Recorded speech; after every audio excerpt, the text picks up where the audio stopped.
Okay, hello you all. Our question today is how to overcome stress, tension before an upcoming event. I'm waiting for an important event, like I'm a singer and there is a show that I'm waiting for. There is a date for this show and I'm waiting for the show. I'm a football player and I'm waiting for a match or a tournament. I'm a student and I'm waiting for a very important test that is waiting for me. Or maybe I have an important meeting that it's important to my career. I think it is important to my career. And until this event, this match, this test, I feel the stress, the tension is rising up. And the tension, I feel it like it's taking my life away. I do not really feel alive because when I have tension, what tension does to us? It closes our broadened view. I do not see the opportunities. If I am a player, I do not see my fellow friend and I don't see the right opportunity to send to him the ball. Why? Because as opposed to all kind of thoughts and ideas that we can find, stress does not help us to concentrate. We want our motivation from a different motivation source. The source of stress is a bad motivational thing that will push us forward. Why? Because what happens when I'm in stress? It's like covering my eyes, and then it hurts my body. I feel the physical hurt of stress. Most of the prices that we pay in the physical area, in blood pressure, heart attacks, it's mainly because of stress, because of what we eat, because of lack of sport, of course. But stress is one of the most important things that put us in an unhealthy place. What nurture the stress? What brings me to a place that I feel that I'm in a high stress before an event? We are not talking today about a place that a chronic stress, that I'm suffering from all kind of things in my life, bad relationships, or I'm struggling with life, and it's chronic stress. We're not talking about this kind of stress. We're talking about a stress that there is a specific reason that is waiting for us, this event. And until the event, we are like not living. We are losing the taste of everything. We do not enjoy life. And the way that we will handle the event, the way that we will show our abilities and we will do things in the event, and the way that we will prepare ourselves will be reduced by the stress. So we will perform less. If we are a singer, think about a singer that is singing that and is full of stress before he is on the stage and during the time that he is on stage, and even after he was on the stage, because after it's even worse, because you can think about yourself, how I've been good, I wasn't good, how did I handle, why did I say that, why didn't I say that? So think about his performance when he is in stress. He's like, he's all with his clothes, he's not open, there is no harmony in his movements, in his talks, in his songs. Without stress, I'm doing better. I want to prepare myself to an important event, meeting, test, not because of the stress. As a student, you don't want yourself to push yourself to prepare, to learn because of stress. It's the wrong motivational source. You want to push yourself. Why? Because it's important for you and you want to succeed and you want to discover your inner powers. So what feeds the stress? What the stress eats in a way? What feeds it? What nurtures it? What feeds the stress is the thoughts of how would I be? What will happen after? Would I succeed? What will happen if I won't succeed in the test? What people will think about me? Would I take advantage of the opportunity?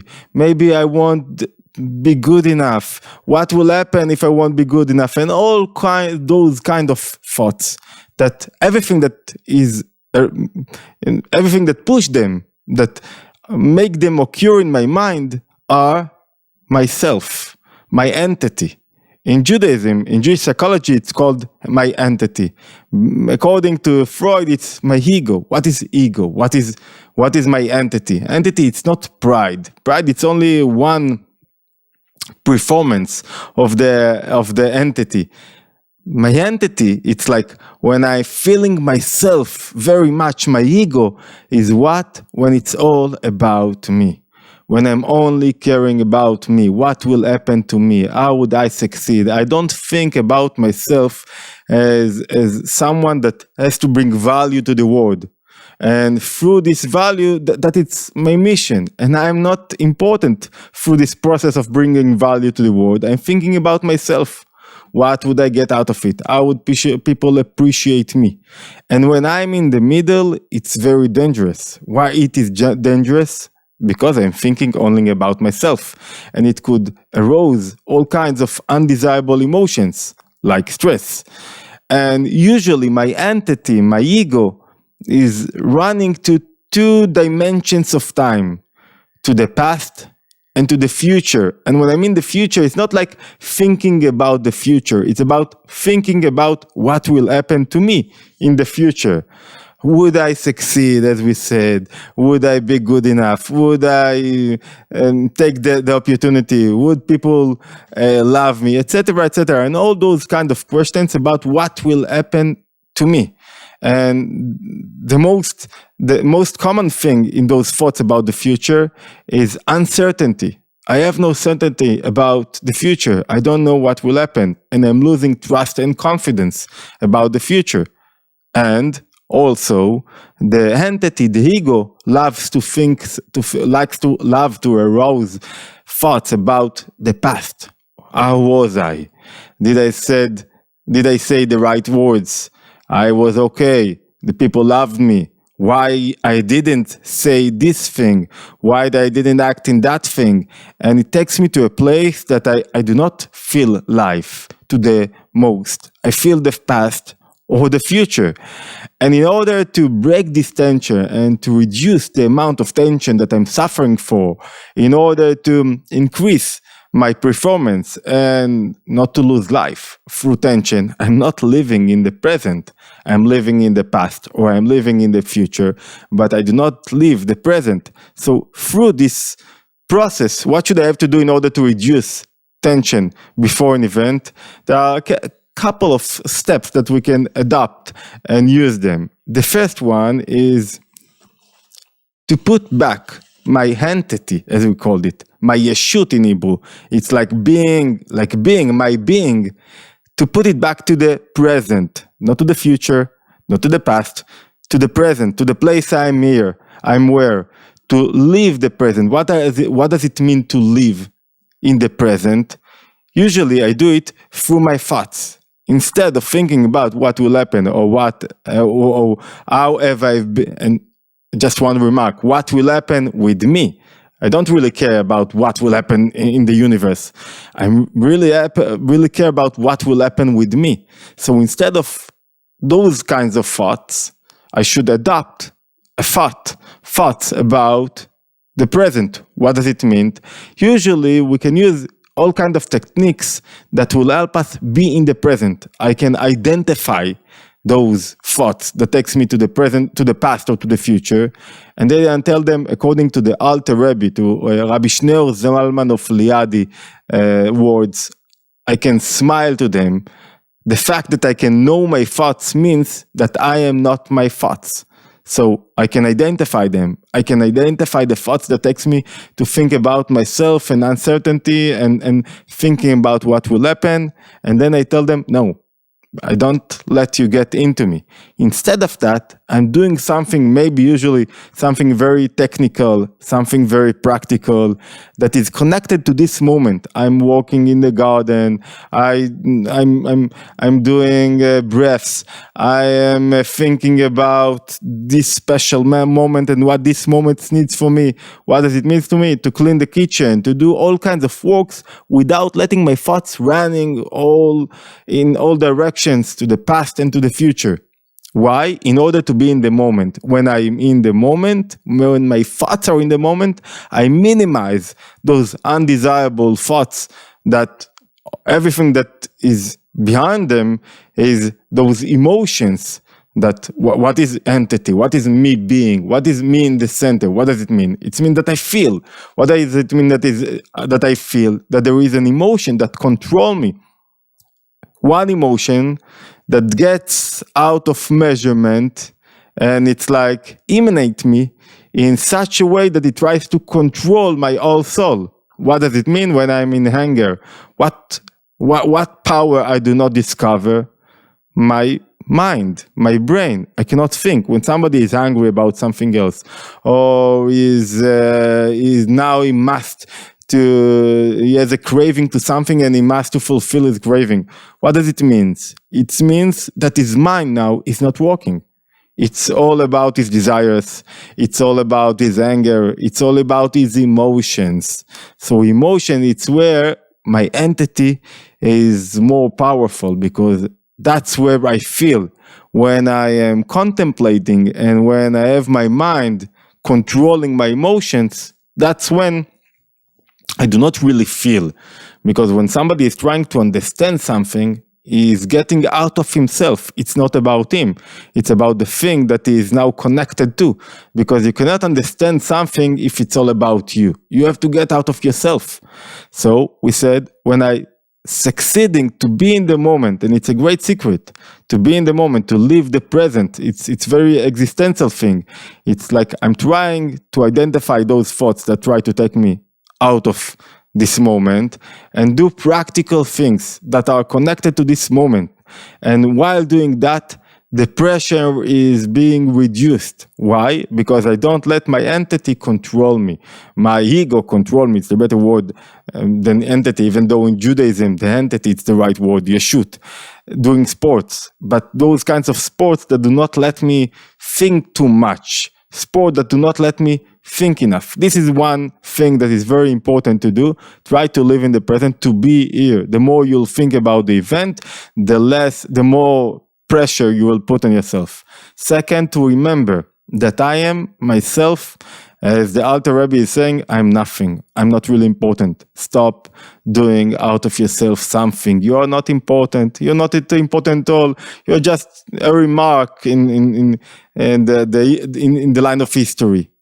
But I have something very powerful, very important to bring to the table. If I'm a singer, I have something very powerful, very important to do in this performance. It's not about me. It's about the thing that I'm carrying and bringing to you. It's about the value that I'm bringing to the world. That's why it's so important, this value that I'm bringing to the world. So when I do not think about myself as something, what happens immediately? My ego is being reduced, and those emotions that try to control me are now less control me. The third thing that we can use in order to reduce the stress is not being around or close to people that are stressful, that makes us stressful. What does it mean, people that make us in pressure and stress? Those are those people that makes us compensate. What does it mean? That I always need to do the right thing in order that they will appreciate us. They appreciate us according to our achievement. So I always have to work very hard in order to be something in their eyes. And it puts me in a lot of pressure, because I don't have a place that is not measurable, a place that I am unconditioned, a place that they accept me without any condition. This is the third thing, and each one of us should ask himself, before this event, are those people that around me push me and put me in the pressure? They always say, you didn't do that, you're not in the right place. No, I cannot act like that. I cannot flourish like that. I cannot achieve achievements when I'm always thinking about what I didn't do. I should be concentrating in the moment. It's not about me, it's about the value that I'm bringing to the table. And think about yourself as people that make other people in pressure. Think about ourselves. I try to think about myself. What do I do to my children? Do I put them in a lot of stress, or do I let them overcome their stress and find a very comfort place in their soul, place that that allow them to be better themselves, and not a place that minimize them? So it's not only a question not being around people that makes us in stress, or ask other people, please, I don't need the stress now. It won't help me right now. But try not to be a stressful person by yourself. And the fourth thing is trying to help others. Think about it. When you are getting out of yourself and you're trying to do something for another person, what does it mean? That you are getting out of yourself. And when you are getting out of yourself, you will feel less tension, less stress, less pressure. Why? Because it's not all about me. When I see another person, and I'm not saying to myself, okay, you are helping others. No, it's not about you. You are helping other people. You're seeing them. You are listening to them. Sometimes to help other people is just to listen to them. When you are being able to listen to another person, that means that you are not in the center. So when you are listening to others, it's automatically minimize my ego. And the fifth thing is try to learn, to adopt a broad perspective. What will do to you a broad perspective? Will help you to understand the real nature and character of this moment, of this event, to put the event in the right perspective. What does it mean? It means that if I'm a football player, try to learn the philosophy of football. Not only to be in the immediate struggles to achieve championship. Not only, don't be only in this point. Try to adopt a broader perspective. When you will understand the game, you will understand the nature of the game. What happens with football players? How should they work mentally? Learn about the philosophy of the thing. Learn about yourself. Learn about your duty in life.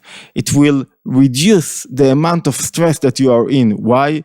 Because a broad perspective takes you out of the center, and it allows you to see things in a broad perspective. That's the fifth thing.